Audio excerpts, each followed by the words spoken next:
let's talk Pantera. So, I started listening to Pantera later in my years. I was probably in my early 20s when I got introduced to Pantera. I think Dime was already gone by then. I got introduced to them by my friend Ivan back at my first job, and I never looked back from there. Like, he told me, like, here's my copy of Cowboys from Hell. Listen to it. Let me know what you think. And I just remember, like, playing Cowboys and being like, holy shit, like, what is this? I fell in love with the usual songs from that album. Cemetery Gates, Domination, The Sleep. Like, that album just hit so hard. But as soon as I, like, finished it, I was like, no, I need more. And, luckily, this guy had everything. Like, his group of friends outside of work were also, like, massive Pantera fans. So he let me borrow his albums. So I went through them. Vulgar, definitely Fucking Hostile, and Hollow for me were really good. Far Beyond Driven was also an amazing album. 5 Minutes to Nowhere is just so good. I'm Broken. But the album that kind of stuck for me, that I was like, no, this is where Pantera was at its peak, was The Great Southern Trendkill, which I don't know if that's their best album for most people. I want to say, and I can't say you're wrong or anything like that. They're all great, but I think most people will go with Cowboys. But there's just something so special about Great Southern Trendkill.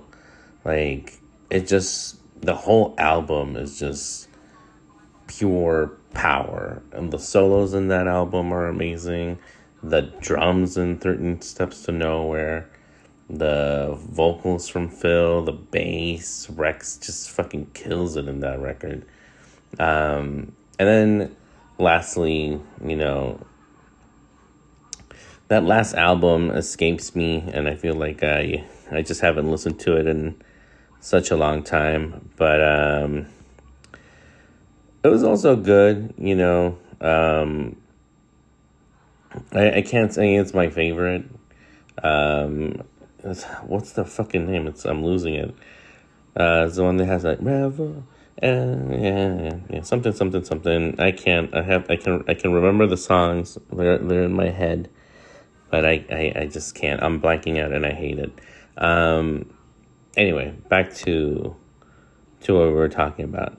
So yeah, so he introduced me to Pantera, and I remember, like, just my whole world changing. It opened my life to so many other bands, but nothing ever came close to the sound that Pantera had.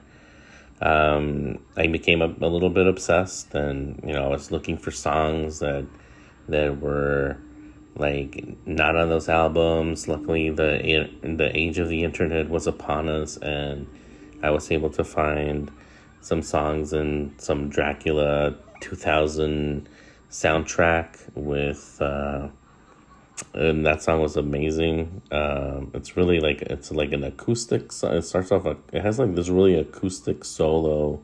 It's really great. And then I found this other song where they play with Rob Hartford. Light Comes Out of Black, and it was so many good songs that are not in their albums. Catch Scratch Fever was another one. But I think, like, once you become a Pantera fan, you kind of just want more, and so you invest your time in finding the rest of the music. Like, what are they doing? I wasn't a fan of Damage Plan as much as I love Dime and Vinny. Like I could never like get into it. If it sounded so basic compared to everything else, that Phil was doing. Superjoy and Ritual was really good, but Down, just that first Down album, man, it's like that's what we want. And now, everybody's gone. We just have Rex and Phil. They're touring with Zach Wilde, which I guess was like the top pick because he was friends with Dime. And, I'm hoping I get to see him when they come down to where I live. It's not going to be the same, but it's going to be the closest thing that I'll ever get to see. But yeah, like, Pantera hits different, man. Like, if you are not into them or you've only listened to Cowboys, like, you are missing out. Like you can go to Spotify right now. Just go to Spotify, play any album. They're all really good. Even Reinventing the Steel that I fucking forgot, like even that album, Revolution Is My Name, Hole in the Sky, like it has its songs. Like it's not their best work. Like Revolution Is My Name is definitely like a really good song. I think I want to say it was the single of that one, but I'll Cast a Shadow was another one from that one. Hellbound, and then they did one with fucking the guy from Slayer, Kerry King. What was his name? What was the name? Goddamn Electric. Your trust is in whiskey and beer and Black Sabbath are goddamn electric. Dun, dun, dun, dun, dun, dun. Yeah, that song fucking hits hard, man. Like there was this pool place that we used to go to after work, and then this is back in Mexico, and they everybody was playing like typical Mexican music, but for some reason the jukebox there had this album, the Reinventing the Steel album.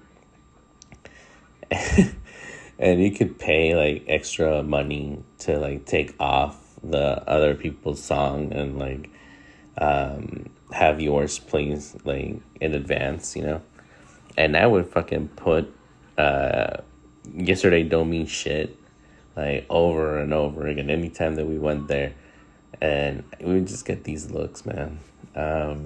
Yeah, I don't know. It's good times, good memories. But yeah, so if you're a new Pantera fan, or an old Pantera fan that just hasn't explored, give them a listen, man. Like there's so much music that they made that you can get into. Like I said, I don't know how many albums Down has, maybe like 3 or 4.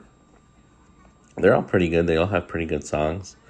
And then Dime did Rebel Meets Rebel. I can't remember if the band is called Rebel Meets Rebel, but I know there's a song called Nothing to Lose, which is really good if you haven't heard that. And yeah, man, check it out. Let me know what you love about Pantera, your favorite songs. I don't know, how did you end up listening to them? I'd be interested to know. Like I said, I love talking about music, so hit me up in the comments. Later.